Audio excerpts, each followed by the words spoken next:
John Airy here with Articulation Times, your source for action figure news, with a figure review for you today of the Doom Cycle from the G.I. Joe Pursuit of Cobra line. Let's open them up.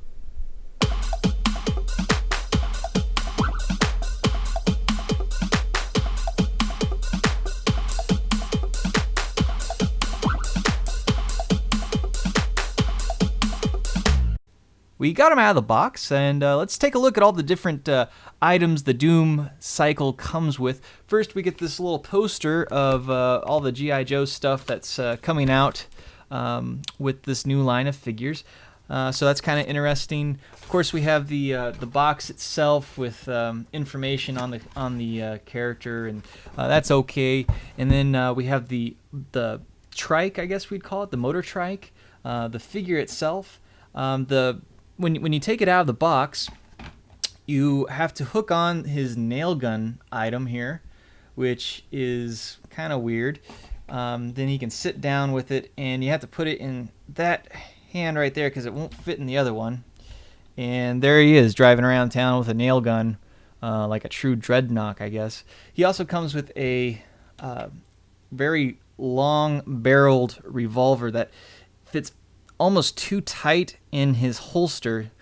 You might need to actually create a bigger hole for the holster in order to get the gun in and out more efficiently. So we got that. Let's get a little bit closer look on this guy because he is he's really cool looking, actually. This isn't a brand new figure by any means. This is a repaint of the body of Cutter. I think he was the hovercraft pilot from the 25th anniversary line.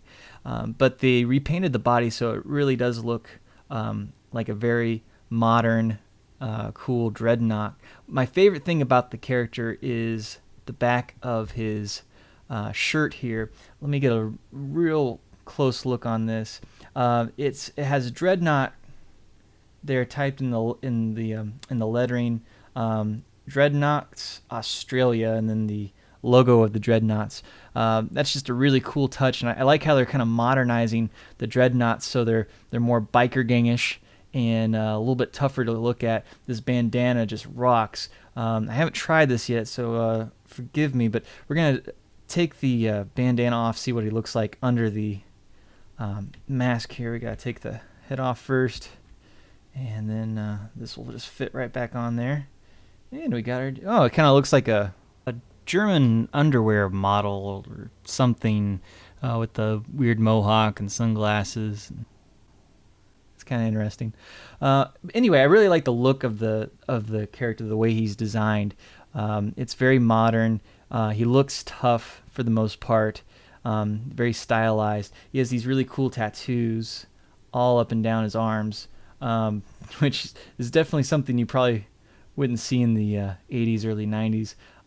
So nice job updating the character, or I guess this is a new character, but updating the idea of the dreadnoughts. One thing that is kind of weird about the figure itself, though, is the paint job on the elbow here.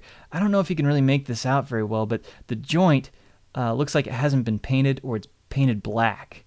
It doesn't really fit the paint scheme of the rest of the figure. It's almost like they forgot to paint this, or they overlooked it, or got into a hurry. Not sure what happened there, but otherwise the character is very nice. The articulation on him is what you would expect from a Hasbro 3 3/4 inch figure, which is good. And the figure itself is really nice. So let's take a closer look at the bike, because the bike's kind of cool. I really like it a lot because, well, it's something that I can't remember seeing a bike like this in the G.I. Joe line. Okay, so the story with this guy is he's some sort of dreadnought martial arts expert who likes to make vehicles dangerous. And so he has these hidden buttons, 2 hidden buttons on here. One on the back, and those will send out blades, and then one button on the front here, and the blades come out the front along with 2 big guns. So, that's kind of cool. It's its little gimmick. It has the nail gun here attached to the back cylinder area here of the bike, which I guess he can ride around and shoot nails at people or spikes. But that's I don't know. It doesn't really do much for me. I don't get really excited about it. Something I would have liked to have seen is maybe these front guns here to be detachable, so he could carry the guns around and he could be armed with those rather than this long revolver or this kind of lame nail gun on the back. The nail gun actually kind of reminds me of like the spike gun that you can use in Halo. I don't know. It just again doesn't really do much for me, and it doesn't fit very well onto the trike itself or into the figure's hand. Overall, I'd have to give this. I don't know. I'd definitely give it a thumbs up. I'm pretty excited about this new Pursuit of Cobra line, and I want to see more of the figures, more of the vehicles. I want to get them in my hands. This is the first figure out of the line, or the first vehicle set out of the line that I've had the chance to actually open up and look at, and I'm really excited about it. Something that is, I don't know, but make of this what you will. Each of these vehicle sets comes with a cardboard diorama, and it's kind of lame. It doesn't stand up very well. Like if I take the figure away from it, it just falls right over. Pretty lame. It doesn't really add much. I wouldn't want to set this on my mantle with the figure because it almost cheapens it. Definitely not a big selling point. So if you're getting this thinking, oh, it's going to have this really cool diorama in it, think again. It's pretty lame. Otherwise, definitely a pickup on the Doom Cycle. I don't know if I'd call it a must-have, but it's pretty cool.